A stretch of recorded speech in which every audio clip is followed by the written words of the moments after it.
Hi friends, welcome back to my channel. അപ്പോൾ ഇന്ന് നോമ്പ് തുടങ്ങുകയാണ്. അപ്പോൾ രാവിലെ തന്നെ അത്താഴത്തിന് മക്കളൊക്കെ എണീറ്റിട്ടുണ്ട്. അപ്പോൾ അവർക്ക് ചോറ് കൊടുക്കാമെന്നാണ് കേട്ടോ വിചാരിച്ചത്. വേറെ ഒന്നുമല്ല, അവർ ഫസ്റ്റ് ആയിട്ട് പിടിക്കല്ലേ. അപ്പോൾ പിന്നെ സ്നാക്സോ കാര്യം കൊടുത്തു കഴിഞ്ഞാൽ അവർക്ക് വിശക്കുമല്ലോ എന്ന് ചോദിച്ചിട്ട് ചോറ് തന്നെ കൊടുത്തത്. അപ്പം ഞാൻ ഉമ്മൻ്റെ കൂടാണുള്ളത്. വേറെ ഒന്നുമല്ല, കാലിൽ എൻ്റെ കമ്പി റിമൂവ് ചെയ്യാനുണ്ടായിരുന്നു. അപ്പോൾ അതൊക്കെ ചെയ്ത് ഇപ്പോൾ റെസ്റ്റിലാണ്. അപ്പം കുട്ടികൾ അങ്ങനെ അത്താഴമൊക്കെ കഴിച്ച് സുബഹി നിസ്കരിക്കുകയാണ്. അപ്പോൾ അവർ നല്ല എക്സൈറ്റ്മെൻറ്റിലാട്ടോ. വേറെ ഒന്നല്ല, ഫസ്റ്റ് നോമ്പല്ലേ, അതുകൊണ്ട് തന്നെ ഉമ്മ ആണെങ്കിലും ഉമ്മ പറയുന്ന പോലെ തന്നെ മക്കൾ ചെയ്യുകയും ചെയ്യും. ഇപ്പോൾ നിസ്കാരമൊക്കെ കഴിഞ്ഞ് പിന്നെ അവരുടെ ഒത്തും കാര്യങ്ങളൊക്കെ ആയിട്ട് അവരങ്ങനെ ഇതാക്കി. പിന്നെ അത് കഴിഞ്ഞതിന് ശേഷം അവർ കിടന്ന് ഉറങ്ങിയൊക്കെ ചെയ്ത്. പിന്നെ ഫസ്റ്റ് നോമ്പ് ഞായറാഴ്ച ആയതുകൊണ്ട് തന്നെ ലീവാണല്ലോ, അത്യാവശ്യം ഉറങ്ങിയിട്ടുണ്ട് കേട്ടോ. അവർ നേരം വൈകിട്ടാണ് എണീച്ചത്. പിന്നെ നമ്മളും എനിക്ക് പ്രത്യേകിച്ചൊന്നും ചെയ്യാനൊന്നുമില്ലല്ലോ, കാരണം ഈ കാലം വെച്ചിട്ട് എനിക്കൊന്നും ചെയ്യാൻ കഴിയാത്തതുകൊണ്ട് കുക്കിങ്ങൊക്കെ ഉമ്മയാണ്, ഉമ്മയും അനിയത്തിയൊക്കെ ആണ്. അപ്പം ഇന്ന് എന്തുണ്ടാക്കുന്നു, ഇങ്ങനെ മക്കളിങ്ങനെ ഓരോന്ന് പറയും, മക്രോണി വേണം, ഫസ്റ്റിൽ തന്നെ മക്രോണി വേണം എന്ന് പറഞ്ഞു. അപ്പോൾ പിന്നെ ഓക്കെ, മക്രോണി ആക്കി കൊടുക്കാമെന്ന് അതിൽ മക്രോണി ആക്കുകയാണ്. അപ്പം ഒരു പാനിലേക്ക് ഇഞ്ചിയും വെളുത്തുള്ളിയും ഒക്കെ ഇട്ട് അതിലേക്ക് ഉള്ളി പച്ചമുളകൊക്കെ ഇട്ടിട്ട് വഴറ്റിയതിൻ്റെ ശേഷം പിന്നെ പൊടികളൊക്കെ ഇട്ട് വഴറ്റുക കേട്ടോ. അതിൻ്റെ ശേഷം മക്രോണി ഇടാം. പിന്നെ കോഴിമുട്ട ചിക്കിയിട്ട് അതിലേക്ക് ഇട്ട് കൊടുക്കാം. ഞാൻ പിന്നെ പെട്ടെന്നുള്ള സ്പീഡിൽ ചെയ്യുന്നതിനെ കൊണ്ട് കുറച്ച് വിക്രസ് പണികളൊക്കെ ചെയ്യുന്നുണ്ട്. അതായത് ഈ പാൻ്റെ സൈഡിൽ കോഴിമുട്ട പൊട്ടിച്ചിട്ട് കുറച്ച് ഉപ്പും കുരുമുളക് പൊടി ഇട്ടിട്ട് അവിടെ തന്നെ ചിക്കും. അപ്പം വേറെ പാത്രം വേണ്ട, പിന്നെ അങ്ങനെയൊക്കെ കുറച്ച് അഡ്ജസ്റ്റ്മെൻറ്റുകളൊക്കെ ചെയ്യുന്നുണ്ട് കേട്ടോ. അപ്പോൾ ഇതിൻ്റെ കംപ്ലീറ്റ് റെസിപ്പി ഞാൻ മുന്നേ വീഡിയോയിൽ ഇട്ടിട്ടുണ്ട്. പിന്നെ നൈസ് പത്തിരി, ഉമ്മൻ്റെ സ്പെഷ്യൽ നൈസ് പത്തിരിയാണ് കേട്ടോ. അങ്ങനെയൊന്നുമില്ല കേട്ടോ, നോമ്പായാലും ഉമ്മക്ക് പിന്നെ നൈസ് പത്തിരിയാണ് എപ്പോഴും വേണ്ടത്. ഇവിടെ എല്ലാവരും നൈസ് പത്തിരി തന്നെയാണ് കഴിക്കലും. സാധാരണ ഞാൻ ഉമ്മൻ്റെ അടുത്തുണ്ടാവാറില്ല നോമ്പിന്. ഈ പ്രാവശ്യം കാലിൻ്റെ സർജറി കഴിഞ്ഞുകൊണ്ടാണ് ഞാൻ ഇങ്ങോട്ട് വന്നത്. മക്കൾ സ്കൂൾ വരെ ഞാൻ ലീവാക്കിയിട്ട് ഇപ്പം ഇവിടെ വന്ന് നിൽക്കുന്നത് എന്താണെന്ന് വെച്ചാൽ എക്സാം ആകുമ്പോൾ എനിക്ക് തിരിച്ച് എൻ്റെ വീട്ടിലേക്ക് തന്നെ പോകാമല്ലോ എന്നൊക്കെ വിചാരിച്ചിട്ടാണ് കേട്ടോ.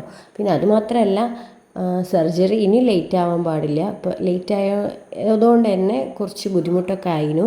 അപ്പോൾ 2 മാസം ഞാൻ ലേറ്റായിപ്പോയി. 2 വർഷമാണ് ടൈം വന്നത്. അപ്പോൾ 2 വർഷം 2 മാസമായപ്പം അതിന് മാത്രം എനിക്ക് കുറച്ച് പെയിന് സഹിക്കേണ്ടി വന്നിരുന്നു കേട്ടോ. ഇങ്ങനെ എല്ലൊക്കെ പൊട്ടിയിട്ട് കമ്പിയൊക്കെ ഇട്ടിട്ടുണ്ടെങ്കിൽ കറക്റ്റ് ടൈമിൽ കമ്പി റിമൂവ് ചെയ്യണം കേട്ടോ. അല്ലെങ്കിൽ അത് സർജറി ചെയ്യുന്ന സമയത്ത് ഭയങ്കര പെയിൻഫുള്ളൊക്കെ ആയിരിക്കും. പിന്നെ ഡോക്ടേഴ്സിനും അത് ഭയങ്കര ബുദ്ധിമുട്ടായിരിക്കും. എനിക്കും ചെറുതായിട്ടൊക്കെ ബുദ്ധിമുട്ടുണ്ടായിട്ടുണ്ട്. അടുത്തതായിട്ട് കുറച്ച് സമൂസ ഉണ്ടാക്കാമെന്ന് വിചാരിച്ചു. കാരണം കുട്ടിക്ക് നോമ്പ് തുറന്നാൽ അത് വേണം ഇത് വേണം എന്നൊക്കെ പറയേ, സമൂസ വേണം മക്രോണി വേണം എന്നൊക്കെ പറഞ്ഞിട്ടുണ്ടെങ്കിൽ കൂടി ഇവർ അധികം കഴിക്കൊന്നുമില്ല കേട്ടോ. കാരണം നോമ്പ് തുറന്നു കഴിഞ്ഞാൽ വെള്ളം കുടിച്ചുകൊണ്ടേ നിൽക്കും, അത് സ്വാഭാവികമാണല്ലോ. അങ്ങനെ കുറച്ച് സമൂസ ഉണ്ടാക്കാൻ വേണ്ടിയിട്ട് ഇതേപോലെ ഇഞ്ചി വെളുത്തുള്ളിയൊക്കെ വാട്ടിയതിന് ശേഷം ഉള്ളിയിട്ട് അങ്ങനെ സമൂസൻ്റെ മസാല ഉണ്ടാക്കിയെടുക്കുന്നുണ്ട്. പിന്നീട് സമൂസയിലേക്കും മക്രോണിയിലേക്കും വേണ്ടിയിട്ട് കുറച്ച് കോഴി പൊരിക്കുന്നുണ്ട് കേട്ടോ.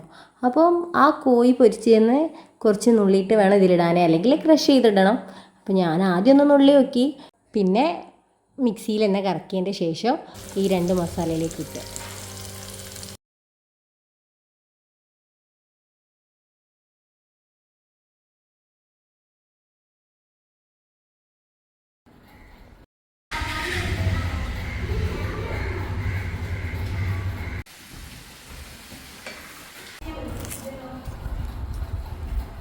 ഉണ്ട്.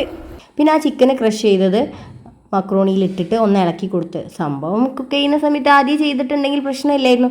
ഇതാദ്യം ചിക്കന് പൊരിഞ്ഞ് കിട്ടാൻ നേരം വൈകുന്നേരം കൊണ്ടാണ് പിന്നെ അതിലേക്ക് ക്രഷ് ചെയ്തിട്ടത് കേട്ടോ. പിന്നെ വെള്ളത്തിനായിട്ട് വത്തക്ക വെള്ളം ഉണ്ടാക്കുന്നുണ്ട്.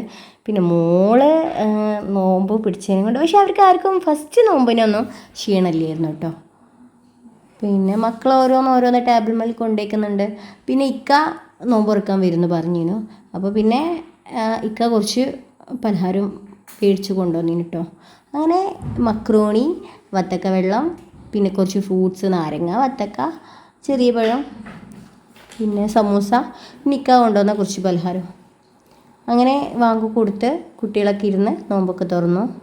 പിന്നെ എപ്പോഴും ചെറിയ മോള് നമ്മൾ കൂടെ തന്നെ ഉണ്ടാവും കേട്ടോ. നമ്മൾ എന്ത് കഴിക്കുകയാണെങ്കിലും അവൾ നമ്മളെ കൂടെ തന്നെ ഉണ്ടാവും. അപ്പോൾ ഇപ്പം എൻ്റെ കാല് കവർ ചെയ്തുകൊണ്ട് കാലിൽ കയറാനാണ് അവൾ നോക്കാറ്. പിന്നെ അതൊക്കെ കഴിഞ്ഞ് കുട്ടികളെ നിസ്കാരമൊക്കെ കഴിഞ്ഞ് പത്തിരിയും കറിയൊക്കെ കഴിച്ചതിന് ശേഷം പിന്നെ തറാവി നിസ്കരിക്കാൻ വേണ്ടിയിട്ട് പള്ളിയിലേക്ക് പോയി. അപ്പോൾ ഇക്കൻ്റെ കൂടാണ് പള്ളിയിലേക്ക് പോയത്. പക്ഷെ ഇക്ക അത് കഴിഞ്ഞിട്ട് വേറെ സ്ഥലത്തേക്ക് പോയി. മക്കൾ തറാവി നിസ്കരിക്കാൻ പോയെങ്കിലും അത് കഴിഞ്ഞ് തിരിച്ച് ലേറ്റായിട്ടാണ് എത്തിയത്. വേറൊന്നുമല്ല, മൂത്തൻ്റെ മോൻ്റെ കൂടെ മിൽക്ക് സർവത്തും പിന്നെ ഉപ്പിലിട്ടതും അതൊക്കെ കഴിക്കാൻ വേണ്ടി പോയി എന്നാണ് പറഞ്ഞത്. അവർക്ക് നല്ലൊരു എന്താ പറയുക, ഒരു ഇഷ്ടമായിട്ടോ. പിന്നെ മൂത്തൻ്റെ മോൻ്റെ കൂടാണ് മക്കളൊക്കെ പള്ളി കഴിഞ്ഞിട്ട് തിരിച്ച് വന്നത്. So thanks for watching.